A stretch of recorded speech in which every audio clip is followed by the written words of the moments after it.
Good evening दोस्तों। तो कल हम लोग इतिहास का परिचय देख चुके थे, पढ़ चुके थे। अगर इतिहास का परिचय आप लोग अगर नहीं देखे हैं तो पिछला क्लास में इतिहास का परिचय हम करवाए थे कि इतिहास में क्या क्या पढ़ना है, इतिहास को कितने भागों में बांटा गया है। अगर वो नहीं देखे हैं वीडियो तो जा कर के देख लीजिए, उसके बाद यह वीडियो आपको समझ में आएगा। ठीक है, तो चलिए आगे बढ़ते हैं हम। ठीक है, चलिए देखिए, कल हम लोग पढ़े थे इतिहास के परिचय कि इतिहास को 3 भागों में बांटा गया है। इतिहास के कितने भागों में बांटा गया है? इतिहास के 3 भागों में बांटा गया है। उसमें से पहला था प्राग ऐतिहासिक काल, दूसरा था आदि ऐतिहासिक काल और तीसरा था ऐतिहासिक काल। ठीक है, तो ऐतिहासिक काल को हम लोग 4 भागों में बांटे थे। ऐतिहासिक काल को कितने भागों में बांटे थे? 4 भागों में बांटे थे। उसमें से पहला था प्राचीन भारत, दूसरा था मध्यकालीन भारत और तीसरा था आधुनिक भारत और चौथा था आधुनिक विश्व। तो दोस्तों, एग्जाम में सबसे ज़्यादा प्रश्न ऐतिहासिक काल से ही बनता है। ठीक है, तो इसीलिए ऐतिहासिक काल के हम लोग आज पहला पाठ पढ़ रहे हैं। उसमें से क्या है? प्राचीन भारत। क्या पढ़ रहे हैं? प्राचीन भारत। प्राचीन भारत का जो कार्यकाल था 600 ईस्वी से, कितना? 600 ईस्वी से लेकर के 600 ईस्वी पूर्व से लेकर के 712 ईस्वी तक प्राचीन भारत का काल था। ठीक है, यहाँ तक हम लोग कल पढ़ चुके थे। ठीक है, आज उसके बाद हम लोग शुरू करते हैं कि प्राचीन भारत के क्या क्या स्रोत है और क्या क्या अध्ययन है। ठीक है, हम लोग यहाँ से आज शुरू करते हैं। तो चलिए देखते हैं प्राचीन भारतीय इतिहास के अध्ययन के स्रोत कहाँ से क्या है, इसको हम आज जानेंगे। तो देखिए, प्राचीन भारतीय इतिहास के अध्ययन के स्रोत 2 है। प्राचीन भारत के जो इतिहास के अध्ययन करने का स्रोत है वह कितने स्रोत है? 2 स्रोत है। पहला क्या है? पुरातात्विक स्रोत है और दूसरा क्या है? साहित्यिक स्रोत है। ठीक है, तो प्राचीन इतिहास के अध्ययन के 2 स्रोत हुआ, पुरातात्विक स्रोत एवं साहित्यिक स्रोत। अब हम लोग इसमें से देखेंगे पुरातात्विक स्रोत में क्या क्या है, क्या क्या हमको पढ़ना है। ठीक है, तो पुरातात्विक स्रोत देखिए, पुरातात्विक स्रोत में हमको क्या क्या पढ़ना है।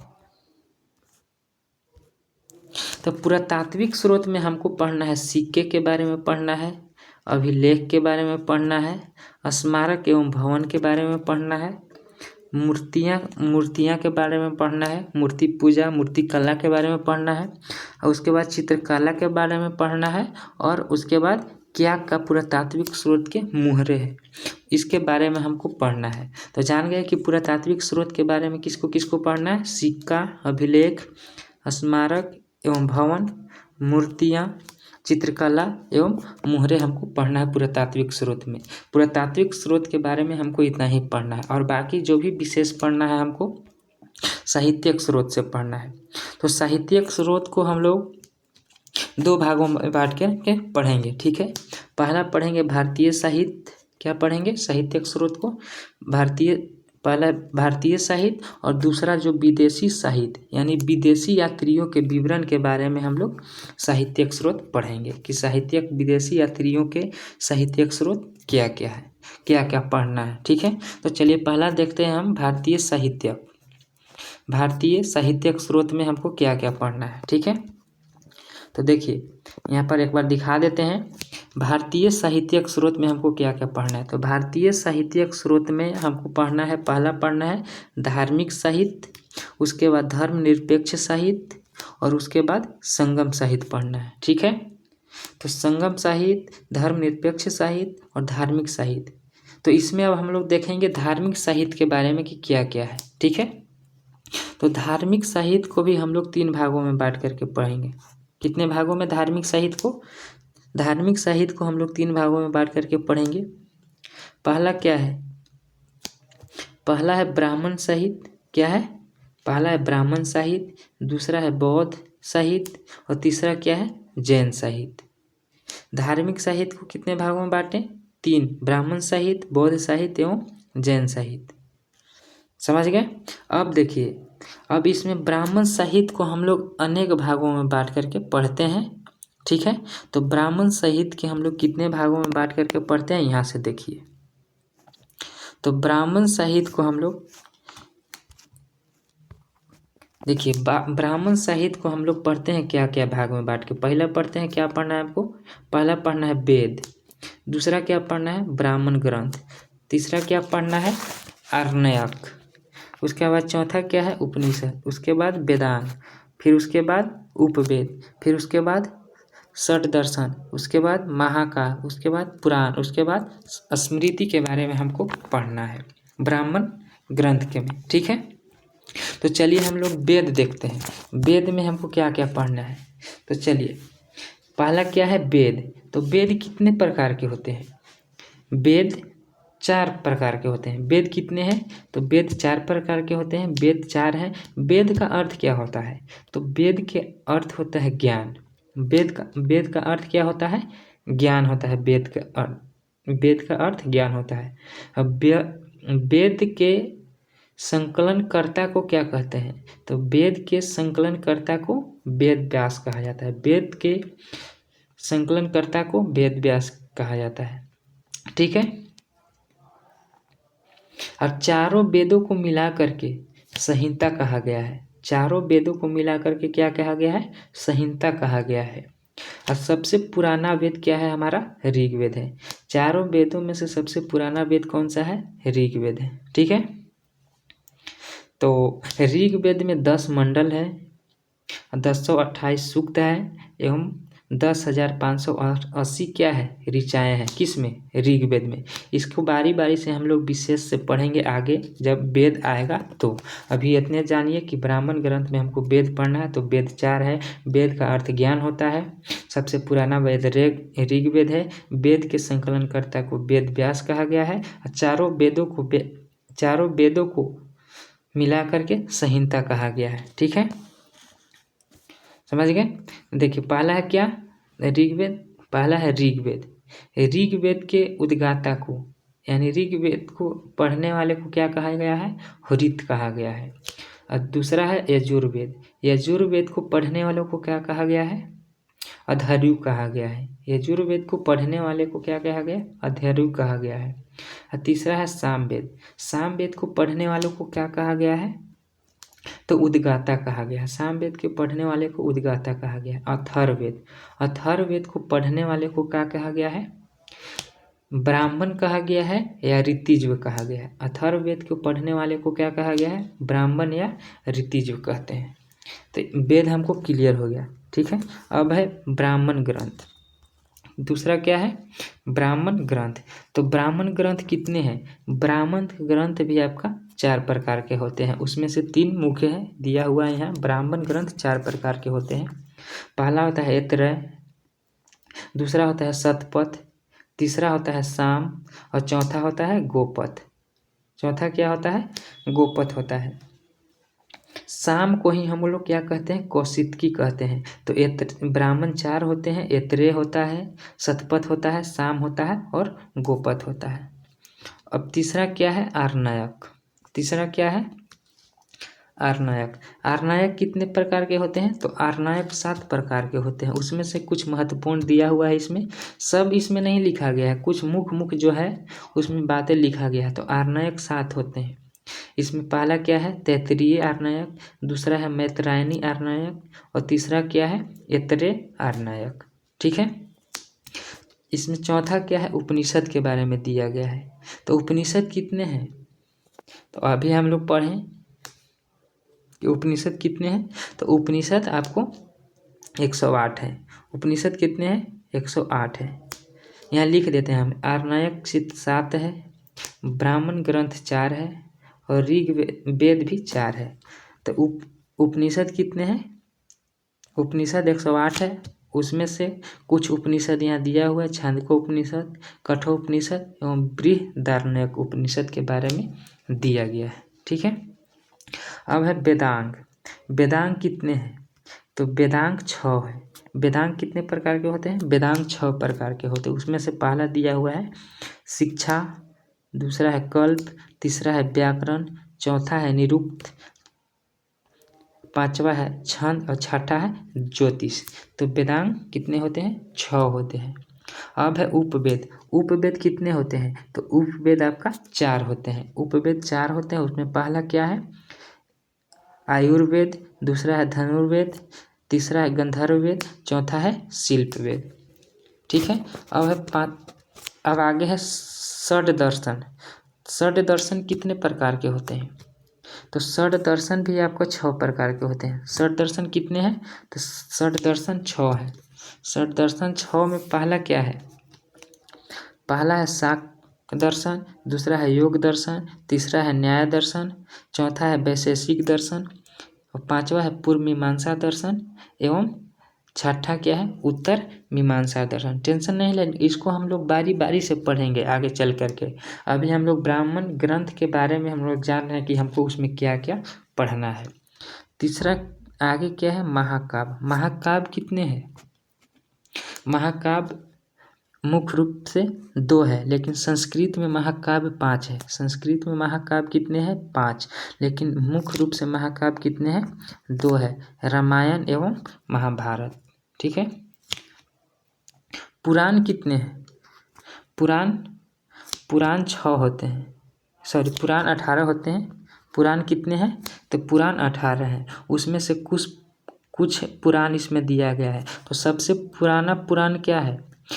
तो मत्स्य पुराण सबसे पुराणों में सबसे पुराना पुराण क्या है? मत्स्य पुराण है। तो 18 पुराण में से कुछ पुराण दिया हुआ है। विष्णु पुराण, भागवत पुराण, शिव पुराण एवं गरुड़ पुराण दिया हुआ है।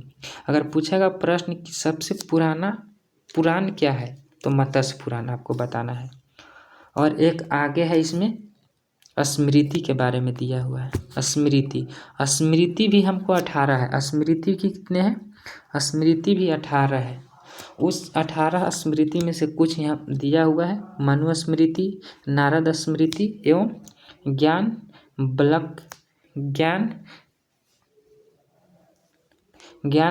बलक स्मृति दिया हुआ है। तो जान गए कि स्मृति कितने हैं? 18 है, पुराण 18 है, महाकाव्य 2 है। षट दर्शन कितने हैं? तो षट दर्शन 6 है। उपवेद कितने हैं? 4 है। वेदांग क्या है? कितने हैं? 6 है। उपनिषद कितने हैं? 108 है। आर्णयक कितने हैं? तो 7 है।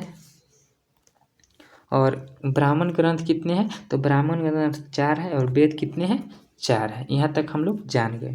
ये सब किसके हम अंतर्गत पढ़ रहे थे? तो ब्राह्मण साहित्य के बारे में हमको इतना पढ़ना है। ठीक है। अब धार्मिक साहित्य में हम लोग ब्राह्मण साहित्य के बारे में देख लिए कि क्या क्या पढ़ना है। अब उसमें है दूसरा बौद्धिक साहित्य। बौद्धिक साहित्य में क्या क्या पढ़ना है? तो देखिए, बौद्धिक साहित्य में हमको पढ़ना है सूत पिटक, विनय पिटक के बारे में पढ़ना है, अभिधम पिटक के बारे में पढ़ना है, मिलिंद पर्णों के बारे में पढ़ना है, बुद्ध चरित्र के बारे में पढ़ना है एवं दिव्यावादन के बारे में हम लोग बौद्ध साहित्य में पढ़ेंगे। ठीक है। ये सब धार्मिक साहित्य के अंतर्गत है। ठीक है। अब इसमें क्या है? बौद्ध साहित्य के बाद है जैन साहित्य। तो जैन साहित्य में हम लोग पढ़ेंगे परिशिष्ट पर्वन, फिर भद्र बाहु चरित्र, फिर भगवती सूत्र, फिर कल्प सूत्र के बारे में हम लोग पढ़ेंगे। ठीक है। चलिए अब आगे देखते हैं। भारतीय साहित्यक में हम लोग धार्मिक साहित्य के बारे में जान गए कि क्या क्या हमको पढ़ना है। भारतीय धार्मिक साहित्य में हमको धर्मनिरपेक्ष साहित्य के बारे में पढ़ना है। उसमें से कुछ टॉपिक है यहाँ दिया हुआ है। कौटिल्य के क्या है? अर्थशास्त्र। तो अर्थशास्त्र के जनक कौन है? कौटिल्य है। राजतरंगिणी के लेखक कौन है? कल्हण है। कल्हण की राजतरंगिणी के बारे में पढ़ना है। पाणिनि के अष्टाध्यायी के बारे में पढ़ना है। विशाखा दत्त का मुद्रा राक्षस के बारे में पढ़ना है। कालिदास के अभिज्ञान शकुंतलम के बारे में पढ़ना है। मालविकाग्नि चित्रम के बारे में पढ़ना है। रघुवंशम, मेघदूतम के बारे में हमको पढ़ना है। मेघदूत के कालिदास। मालविकाग्नि मित्रम के लेखक कौन है? पूछता है ये सब बहुत बार। रघुवंश के लेखक कौन है? तो कालिदास। अभिज्ञान शाकुंतलम कालिदास, मेघदूत कालिदास, मुद्रा राक्षस विशाखादास, अष्टाध्यायी पाणिनि, राजतरंगिणी कल्हण। और आगे पढ़ना है हमको हर्षचरित के बारे में पढ़ना है एवं कादम्बरी के बारे में पढ़ना है। तो हर्षचरित के लेखक कौन है? बाणभट्ट। कादम्बरी के लेखक भी कौन है? बाणभट्ट है। तो इसके बारे में हम लोग धर्मनिरपेक्ष साहित्य के बारे में हमको इतना पढ़ना है, ठीक है। चलिए अब आगे देखते हैं। भारतीय साहित्य में हमको दूसरा पढ़ना है क्या? तीसरा पढ़ना है संगम साहित्य, ठीक है। तो संगम साहित्य में हमको क्या पढ़ना है? संगम साहित्य में हमको पढ़ना है तिरुकुरलम। क्या पढ़ना है? तिरुकुरल। दूसरा पढ़ना है शिल्पादिकारम और तीसरा पढ़ना है हमको मणि मेखलय और चौथा पढ़ना है जीवक चिंतामणि। इसके विषय के बारे में हम बता रहे हैं कि क्या क्या हमको पढ़ना है। इसको बारी बारी से हम आगे पढ़ेंगे, ठीक है। चलिए तो हम लोग देख लिए यहाँ तक साहित्यिक स्रोत के बारे में। दो भागों में बांट के पढ़ेंगे, भारतीय साहित्यिक एवं विदेशी साहित्यिक यानी विदेशी यात्रियों के विवरण के बारे में। तो भारतीय साहित्यिक में हमको क्या क्या पढ़ना है देख लिए। अब है विदेशी साहित्यिक। विदेशी साहित्यिक से हमको क्या क्या पढ़ना है, ठीक है। विदेशी यात्रियों के विवरण क्या है? तो विदेशी यात्रियों के विवरण क्या है? यूनान एवं रोम के लेखक के बारे में पढ़ना है। उसके बाद चीनी लेखक के बारे में पढ़ना है। फिर अन्य विदेशी लेखक के बारे में पढ़ना है हमको। इस सब से भी बहुत प्रश्न बनता है, मुख्य यही है। हर एग्जाम में इस टॉपिक से प्रश्न बन ही जाता है, ठीक है। तो चलिए यूनान के लेखक के बारे में थोड़ा सा हम लोग जान लेते हैं। तो यूनान के लेखक के बारे में किसको बारे में पढ़ना है? सबसे पहले पढ़ना है मेगास्थनीज के बारे में, फिर टोलमी के बारे में पढ़ना है, फिर हेरोडोटस के बारे में पढ़ना है, फिर निरियाकस के बारे में पढ़ना है, फिर अरिस्टोबुलस के बारे में पढ़ना है। और यूनानी लेखक है उसको जब हम टॉपिक बाय टॉपिक पढ़ेंगे देखेंगे तो वहाँ पढ़ लीजिएगा, ठीक है। अब चीनी लेखक के बारे में किसके बारे में हमको पढ़ना है? फाहियान के बारे में पढ़ना है, ह्वेनसांग के बारे में पढ़ना है, इतिंगसांग के बारे में पढ़ना है। ये सब कहाँ के हैं? चीनी लेखक है। मेगास्थनीज, टोलमी, हेरोडोटस, निरियाकस एवं अरिस्टोबुलस जो है यूनान के लेखक है। और चीनी लेखक कौन है? फाहियान, ह्वेनसांग, इतिंगसांग। एवं अब विदेशी लेखक कौन है? तो विदेशी लेखक के बारे में थोड़ा सा भी देख लीजिए। विदेशी लेखक कौन कौन है? तो विदेशी लेखक में अल सुलेमान है, अल बरूनी है जो अरब से आए थे, अल मसूदी हैं, मार्को पोले हैं जो इटली से आए थे, इब्न बतूता है जो मोरक्को यात्री हैं। ये सब अन्य विदेशी यात्री हैं। तो इसके बारे में भी हम लोग बारी बारी से पढ़ेंगे, ठीक है।